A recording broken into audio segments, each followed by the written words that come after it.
Dans le silence de tes combats, quand tout semblait s'effondrer autour de toi, ils ont murmuré ton nom dans l'ombre, cherchant à étouffer ta voix, à bloquer l'appel que Dieu a gravé en toi. Mais il y a une vérité plus forte que leur malédiction, une lumière qui traverse la nuit la plus noire, un appel qui ne se perd jamais, car celui qui t'appelle est fidèle. Ce que tu vises aujourd'hui n'est pas un abandon, mais un prélude à une élévation divine. Un voyage secret où les épreuves façonnent ta destinée. Aujourd'hui, je t'invite à plonger dans cette vérité. Aucune force sur terre ne peut arrêter ce que Dieu a commencé en toi. Le fils d'un charpentier. Ils ont murmuré ton nom dans les ténèbres, mais Dieu l'a proclamé dans la lumière. Ils ont voulu te rabaisser, mais ils ont oublié que Dieu élève ceux que le monde rejette. Ils l'ont vu naître dans une mangeoire, un lieu indigne pour celui qui allait devenir la lumière du monde, un lieu que même les animaux trouvaient étroit. Ils n'avaient pas de berceau d'or, pas de linceul de soie, pas de père parmi les rois, seulement les bras usés d'un charpentier, seulement la tendresse d'une mère accusée, seulement le silence de Dieu, pour l'instant. Ils ont murmuré dans les ruelles de Nazareth. N'est-ce pas le fils de Joseph? Quel bien peut-il sortir de là? Ils l'ont regardé avec les yeux tordus du mépris, comme si son origine déterminait sa destinée. Mais ils ne savaient pas que le ciel choisit souvent ce que la terre méprise. Le rejet a été sa première couverture. Il n'a pas été accepté, ni par les chefs, ni par les savants, ni même par ceux qui attendaient sa venue. Mais il n'avait pas besoin d'approbation, car il était déjà appelé par celui qui fait parler les buissons en feu, celui qui façonne les prophètes dans le ventre du silence, celui qui élève dans l'ombre pour manifester dans la lumière. Toi aussi, tu as connu l'oubli, le rejet, les regards détournés, les invitations qui ne sont jamais arrivées. On t'a dit que tu n'étais pas qualifié. On a ri de ta foi. On t'a regardé comme un rêveur naïf, mais ce qu'ils n'ont pas vu, c'est la main de Dieu sur toi, dans le secret. C'est l'appel qui t'a précédé, avant même ta naissance. Tu vois, Jésus n'est pas devenu le Messie. Il était déjà le Messie. Avant les miracles, avant les disciples, avant même que Jean le baptise dans le Jourdain, l'huile n'a fait que confirmer ce que le ciel avait déjà décidé. Ils t'ont vu dans ton atelier de souffrance, dans tes saisons de vide. Ils ont vu les clous, la poussière, la fatigue sur ton visage, mais ils n'ont pas vu le bois sur lequel Dieu est en train de sculpter ta destinée. Le rejet n'est pas un cercueil, c'est une chambre d'accouchement, un lieu de transformation où Dieu cache ses élus, un lieu où la voix des hommes se tait pour que la voix de Dieu résonne. Et quand il parle, il n'a pas besoin de microphone. Il te proclame dans la lumière. Il t'élève au moment exact où il t'avait enterré. Souviens-toi de David, oublié dans les champs, de Moïse, caché dans les roseaux, de Joseph, trahi dans une citerne, de Marie, jugée avant d'être honorée, de Jésus, ignoré avant d'être révélé. Et maintenant, souviens-toi de toi. Car ton histoire n'échappe pas à ce modèle céleste. Tu fais partie de cette lignée invisible que Dieu prépare dans les coulisses de la douleur. Tu n'as pas besoin qu'il t'accepte. Tu n'as pas besoin qu'il t'applaudisse. Tu n'as pas besoin qu'il t'ouvre les portes. Car Dieu est celui qui brise les verrous de fer. Il est celui qui appelle ce qui n'existe pas comme si cela était. Il est celui qui t'a vu quand personne ne regardait. Et il t'a choisi. Pas à cause de ta lignée, pas à cause de ton CV, pas à cause de ton apparence, mais parce que l'appel est en toi, invisible, intouchable, inaltérable. Même les sorciers ne peuvent peut-être pas le souiller. Même les malédictions ne peuvent pas l'étouffer. Même l'oubli ne peut pas l'effacer. Parce que ce que Dieu appelle, aucune langue, aucun démon, aucun regard ne peut défaire. Tu es peut-être encore dans l'atelier, entouré d'outils brisés, fatigué de voir les autres être choisis avant toi. Mais écoute-moi, le fils du charpentier n'est pas resté dans l'atelier. Il a marché sur les eaux. Il a guéri les malades. Il a ressuscité les morts. Il a changé le monde, non pas depuis un trône, mais depuis une croix. Alors toi aussi, tu n'as pas besoin d'un piédestal. Tu as besoin de l'onction du rejet. Car c'est là que Dieu cache les joyaux de sa gloire. 2. Le silence comme réponse divine. Parfois, le ciel ne parle pas. Tu pries, tu cries, tu répètes les mêmes mots jusqu'à l'épuisement. Mais rien. Pas de réponse, pas de signe. Juste le poids de ton propre souffle dans la pièce close. Tu regardes le plafond, espérant qu'un ange t'interrompe, qu'un rêve vienne raviver ta foi, qu'une voix traverse enfin cette épaisseur céleste. Mais tout reste silencieux. Une présence tellement dense, tellement sacrée, qu'elle ne peut plus être traduite en mots, seulement en souffle. Il y a un mystère que seuls ceux qui ont été brisés dans le secret comprennent. Le silence est parfois la forme la plus intime de l'amour divin. Quand tu étais dans le bruit du monde, tu ne pouvais pas l'entendre. Trop de voix, trop de conseils, trop de comparaisons, trop de distractions habillées en opportunités. Alors Dieu t'a retiré. Lentement. Comme on écarte un enfant du feu, non pas pour te punir, mais pour que ton cœur redevienne une chambre sacrée. Entre dans ta chambre, ferme la porte et prie ton Père qui est là dans le secret. Matthieu 6, 6. Tu pensais qu'il t'avait caché. Tu n'as pas compris que tu étais en gestation, qu'il fallait une obscurité sainte pour que quelque chose en toi naisse. Qu'il fallait l'absence de bruit pour entendre enfin ta propre voix. Celle que Dieu avait placée en toi, avant même que les autres viennent te nommer. Rappelle-toi, Marie, quand l'ange Gabriel lui annonce qu'elle portera le Fils du Très-Haut, elle ne court pas publier cela sur la place publique. Elle garde la parole dans son cœur, et l'enfant grandit dans le silence. Pas dans un temple, pas dans une cour royale, mais dans le ventre d'une jeune fille inconnue, dans un village ignoré, dans un temps où même les prophètes s'étaient tus.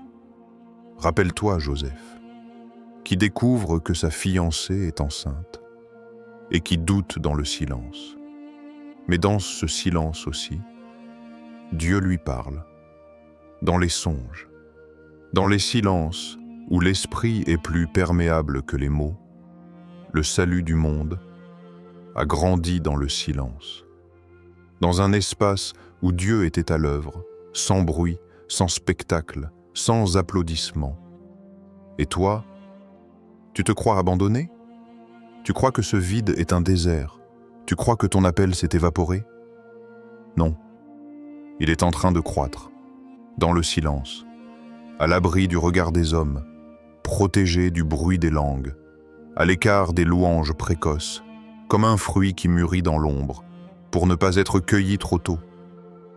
Tu vois, ce que Dieu bâtit en secret n'a pas besoin de validation immédiate. Ce qu'il dépose en toi n'est pas un produit pour les foules. C'est un mystère, un germe, une semence de gloire qui a besoin du noir pour naître. Tu es en incubation. Et l'incubation fait silence. Le papillon ne fait pas de bruit quand il quitte la chrysalide. La lumière de l'aube ne crie pas quand elle perce la nuit. Les racines d'un arbre ne hurlent pas pendant qu'elles s'enfoncent dans la terre.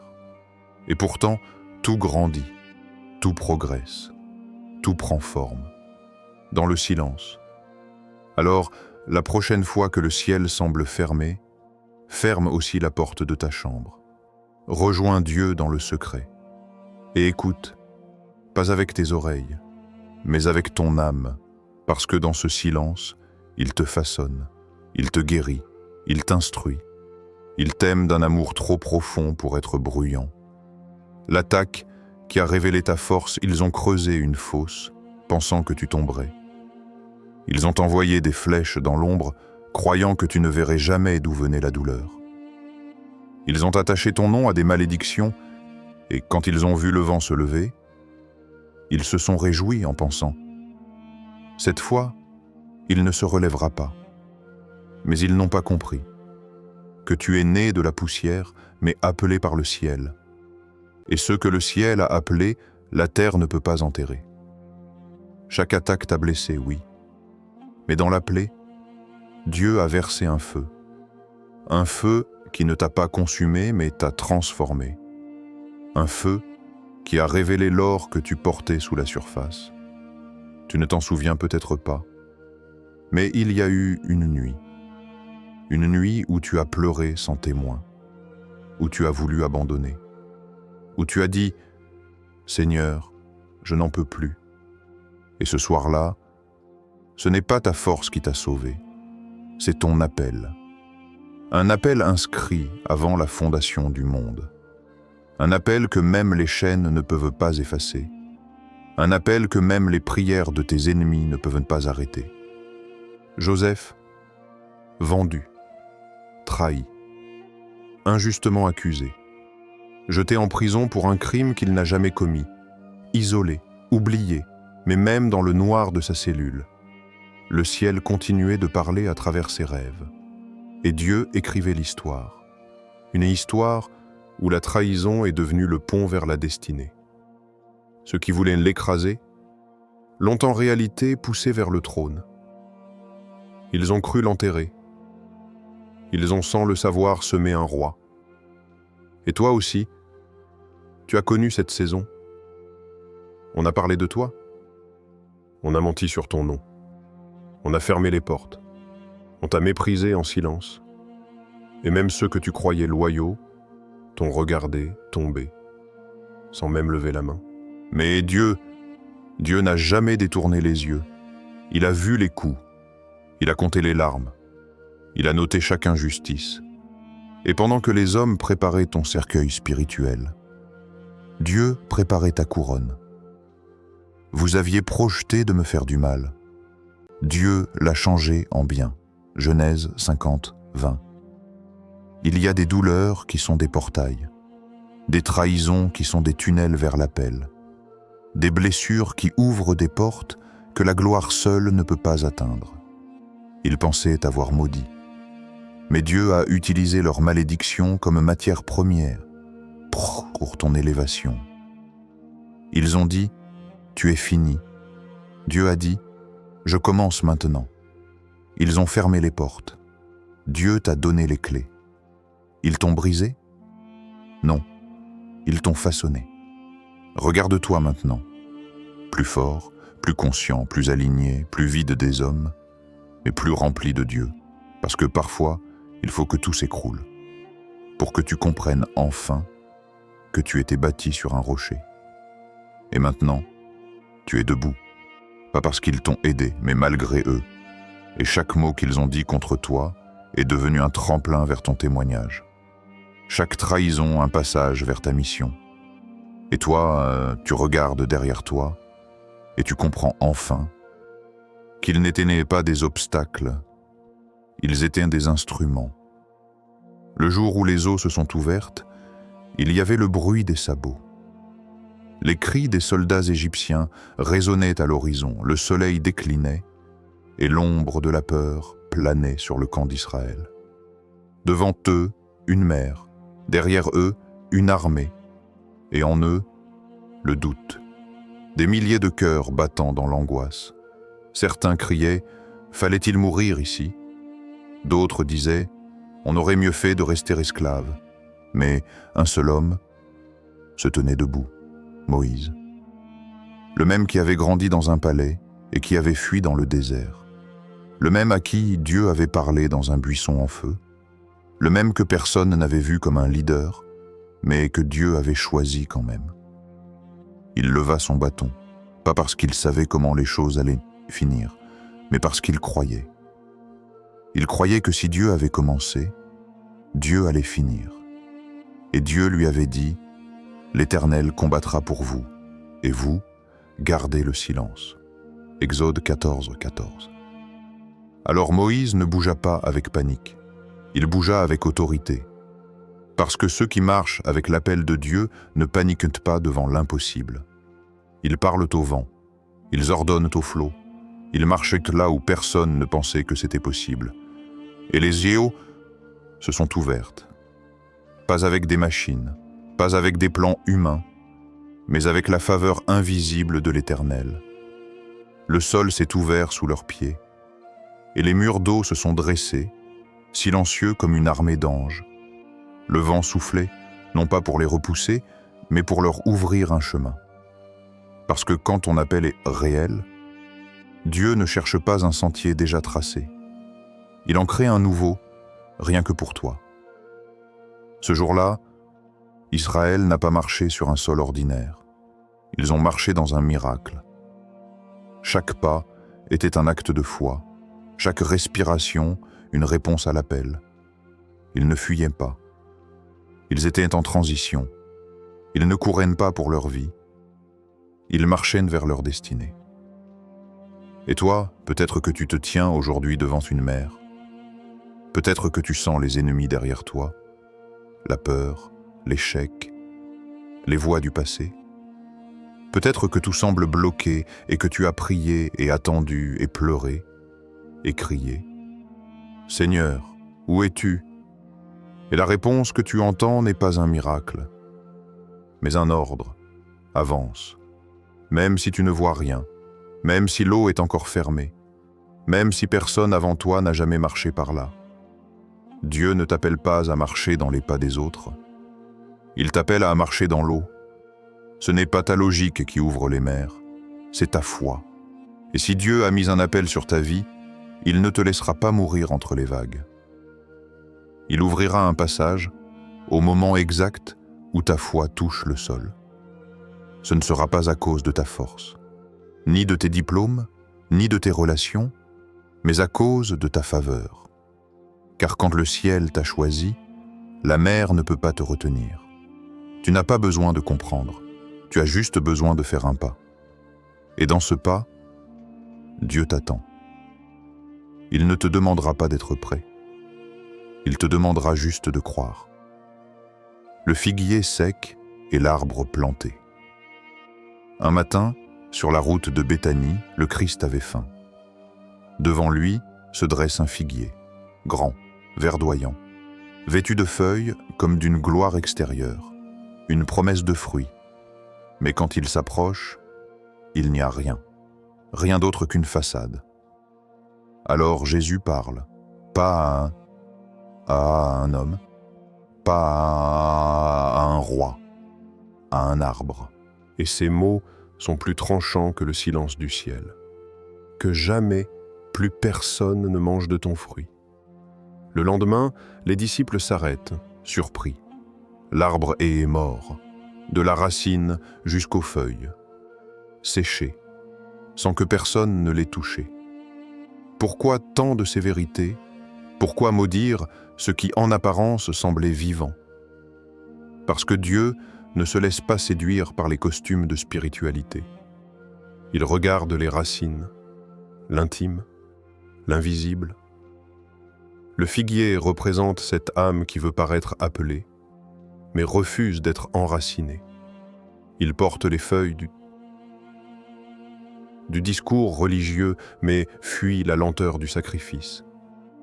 Il montre ses branches au vent, mais refuse d'affronter la profondeur du sol. Dans un autre temps, un autre lieu, un autre silence, un autre arbre pousse. Il est loin des regards, planté près des ruisseaux. Personne ne l'applaudit. Il n'a pas de feuillage spectaculaire. Mais ses racines s'enfoncent profondément dans les eaux vivantes. Et cet arbre, dit le psaume, donne son fruit en sa saison et son feuillage ne flétrit point. Tout ce qu'il fait réussit. Psaume 1, 3. Deux arbres, deux réalités, un seul Dieu et une seule question. Qu'est-ce qui te nourrit? Si tu es enraciné dans les désirs du regard humain, tu produiras des feuilles, mais jamais de fruits. Si tu t'abreuves aux applaudissements, tu te dessécheras dès que le silence reviendra. Mais si tu plantes ton âme dans l'intimité de Dieu, même dans la nuit, tu germeras. Il y a des saisons où personne ne verra ta croissance, des hivers où tu sembles nu, des jours où rien ne bouge, et pourtant, dans les profondeurs, ta racine travaille, elle descend, elle cherche l'eau vive, les gens chercheront des signes à la surface, mais Dieu regarde les fondations. Ceux qui veulent porter du fruit éternel doivent consentir à être oubliés temporairement. Ils doivent préférer le silence à la scène, la stabilité à la célébrité, la fidélité à la vitesse. Le figuier sec avait une voix sans substance, mais l'arbre planté avait un silence rempli de fruits. Il ne s'agit pas de faire beaucoup, il s'agit de porter ce qui est juste, au bon moment, dans le bon sol, avec la bonne racine. Et si Dieu t'a caché, si tes branches ne sont pas encore visibles, ne te presse pas. Il se peut que ta racine soit en train de se fortifier, pour un poids de gloire que tu ne peux pas encore porter. Certains porteront de l'ombre, mais pas de fruits. Toi, tu es appelé à nourrir, à soigner, à transformer. Même si personne ne le voit, même si c'est lent, même si c'est profond. Aucune malédiction ne peut briser une bénédiction divine. Tu ne t'en souviens peut-être pas. Mais le ciel t'a appelé avant que la terre te combatte. Il y avait une bénédiction sur ton nom avant que les hommes commencent à murmurer ton échec. Un sceau invisible posé sur ton front, gravé par une main céleste, dans une langue que les démons ne peuvent te déchiffrer. Oui, tu as été attaqué. Oui, tu as été maudit. Oui, tu as été rejeté. Mais le ciel t'a choisi. Et ce choix est irrévocable. Il n'y a point d'enchantement contre Jacob, ni de divination contre Israël. Nombre 23, 23. Car quand Dieu dit « béni », l'univers entier se soumet. Et toutes les langues qui parlent contre toi ne font que s'élever contre le décret d'un roi invincible. Ils ont tenté de t'enfermer dans des paroles. Ils ont utilisé ton nom dans leurs rituels, écrasé ton image dans leurs pensées, souhaité ta perte dans leurs prières sombres. Mais ils ont oublié une vérité éternelle. Tu n'as pas été bâti par des mains humaines. Tu as été formé dans le secret du Très-Haut. Tu es sorti du cœur d'un Dieu qui ne ment pas. Et ce que Dieu a formé, aucune sorcellerie ne peut déformer. Ce que Dieu a élevé, aucun sortilège ne peut faire tomber. Quand tu marches, le ciel t'ouvre une route. Quand tu dors, les anges veillent au seuil de ta maison. Quand tu pleures, tes larmes deviennent des semences. Et même dans tes silences, le ciel est en train de parler pour toi. Ils ont jeté des flèches, mais tu es encore debout. Ils ont proclamé ta fin, mais Dieu a écrit un nouveau commencement. Ils ont parlé contre toi, mais le ciel a crié en toi. Ce qu'ils ne savent pas, c'est que ta bénédiction est liée au nom de Dieu, pas à ton mérite. Et c'est pour cela qu'elle ne peut être effacée. Même lorsque tu es tombé, la bénédiction était encore là. Même quand tu doutais, Dieu continuait à t'appeler par ton vrai nom, parce que ta bénédiction n'est pas un vêtement extérieur, mais une lumière intérieure. Une lumière que même les ténèbres respectent. Ils peuvent danser autour de leurs autels. Ils peuvent invoquer ce qu'ils veulent. Ils peuvent même réunir des cohortes entières de langues empoisonnées. Mais ce que le ciel a scellé, aucune main terrestre ne peut défaire. Dieu t'a enveloppé dans sa parole. Et dans cette parole, il est écrit « Aucun homme ne pourra te résister tant que tu vivras. » Josué 1,5. Le ciel t'a vu dans ta poussière et t'a appelé roi. Le ciel t'a vu dans ton isolement et t'a appelé prophète. Le ciel t'a vu dans ta douleur et t'a appelé béni. Ce n'est pas l'opinion des hommes qui décide de ton destin. Ce n'est pas le nombre de voix contre toi qui pèse dans la balance divine. C'est une seule voix, celle du Père. Et quand il dit « Ceci c'est mon fils, ma fille, en qui j'ai mis toute mon affection », alors même les cieux se déchirent pour t'ouvrir un chemin. Ton appel n'est pas reporté. Il est libéré. Il est facile, parfois, de se sentir prisonnier du temps. De croire que nos erreurs, nos retards, nos silences ont scellé la fin de nos rêves. Que le train est passé, que la porte s'est fermée, que la chance s'est envolée. Mais écoute attentivement, ce n'est pas trop tard. Tu n'as pas raté ta saison. Tu n'as pas perdu ton appel. Dieu ne fonctionne pas avec les horloges des hommes, ni avec nos agendas, nos délais, nos contraintes. Dieu marche dans l'éternité, dans le temps infini où passé, présent et futur s'entrelacent. Ce que tu vis aujourd'hui, ce que tu as traversé hier, tout cela fait partie d'un récit plus grand. Ton appel n'est pas un feu de paille. Il n'est pas un rêve fugace, emporté par le vent des circonstances. Ton appel est une flamme qui brûle dans le cœur du temps, brûle dans le secret de l'invisible, brûle dans les mains du Créateur qui ne dort jamais. Tu es toujours appelé, même avec ton passé lourd de blessures, même avec tes cicatrices profondes, même avec ta fatigue qui parfois te plie, mais ne te rompt jamais. Le passé n'est pas un poids destiné à t'écraser, mais une racine qui fortifie ton être. Les cicatrices sont des marques de guerre, des symboles d'une âme qui a résisté aux tempêtes. Car les dons et l'appel de Dieu sont irrévocables. Romains 11, 29. Les promesses de Dieu ne sont pas sujettes à changement, ni influencées par notre faiblesse humaine. Rien ne peut arrêter l'appel de Dieu, ni les jugements, ni les portes fermées, ni les nuits sans sommeil. Même toi, avec tes doutes et tes hésitations, tu n'as jamais effacé l'amour infini de Dieu. Il t'a appelé dès l'éternité. Il t'a placé dans un dessein plus grand que toi. Et ce dessein, tu ne le vois peut-être pas encore, mais il est en train de se déployer, invisible aux yeux du monde. Le futur t'appelle. Un futur lumineux, puissant, chargé de promesses. Un futur où ton appel ne sera plus caché, mais éclatant comme le soleil à son zénith. Tu es l'écho d'une voix ancienne. Tu es la lumière que le monde attendait sans le savoir. Ton appel n'est pas reporté, il est libéré. Il n'attend que toi, que tu choisisses de marcher vers cette destinée, que tu laisses tomber tes chaînes de peur, que tu embrasses ce que Dieu a déjà planté en toi. Dieu ne t'a pas levé pour que tu restes dans le silence. Ce que tu vis aujourd'hui, cette invisibilité, cette attente, n'est que le dernier acte du camouflage divin. Le voile est encore là, mais il va bientôt tomber. La révélation approche, pas pour que tu sois vu par des yeux humains, mais pour que lui soit glorifié à travers ton élévation. Ils ont essayé. Ils ont essayé de bloquer ton appel, de murmurer des malédictions dans l'ombre, de t'enfermer dans le doute et la peur. Mais ils n'ont pas vu l'autel.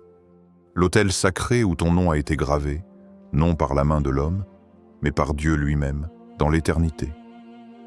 Tu es béni, tu es scellé, tu es appelé. Et rien ne pourra arrêter ce que Dieu a commencé en toi.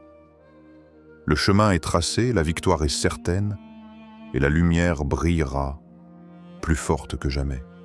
Prépare-toi, le moment est proche.